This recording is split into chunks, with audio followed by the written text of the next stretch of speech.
Uno pensa ai Colli Euganei, pensa al tanto verde, pensa alla possibilità di salire un po' di quota e quindi di rimanere al fresco, e invece Galzignano in questo momento ha il record veneto per la temperatura più alta, quindi sembra davvero essere il luogo più assolato e anche con le temperature più calde. E i cittadini in parte si lamentano, in parte cercano di combattere questa sensazione, c'è anche chi la prende con filosofia. È il posto più caldo del Veneto.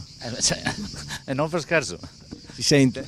No, sì che si sente, anche se ben abito nei colli proprio, ma si soffoca anche là. Bisogna andare via, bisogna andare in vacanza. Bisogna avere questi banane. Fa caldo, proprio è invivibile in questi giorni. Questo record che effetto fa?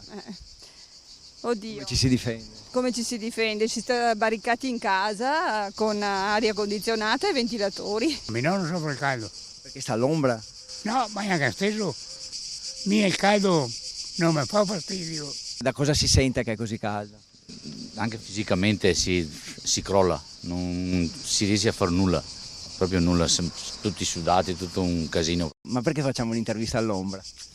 Perché vogliamo far capire che oltre al caldo, che ormai è una cosa diffusa un po' in tutto il Veneto, ma in tutta Italia in questo momento, Galzignano offre anche dei posti, dei momenti appunto che si può comunque stare all'ombra, una situazione appunto piacevole. I dati estremi li fornisce l'ARPAV. Il 24 luglio a Galzignano si è toccata la temperatura massima di 37,6 gradi, ma anche la minima 18,2, con un'escursione termica insomma di quasi 20 gradi. E col caldo si vendono anche più gelati? Sì, effettivamente sì, però adesso è mattina, quindi è un po' particolare come L'orario migliore qual è? pomeriggio, sera, soprattutto la sera. C'è qua il record Galzignano, risulta.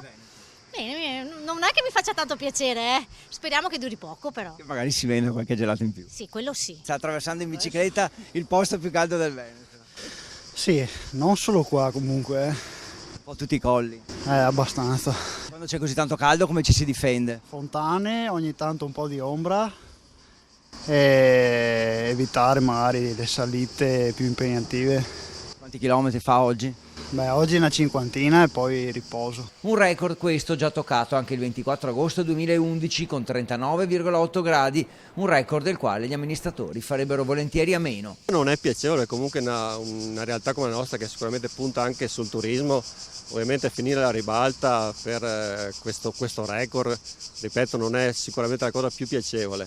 Resta il fatto comunque che Galzignano offre tantissime altre cose. Comunque, tornando ai numeri, a Galzignano sono convinti che il rilevatore della temperatura sia stato posizionato in un luogo troppo assolato e che in piazza e nelle aree verdi si stia molto meglio. Molto probabilmente la zona scelta effettivamente dà questo tipo di riscontro.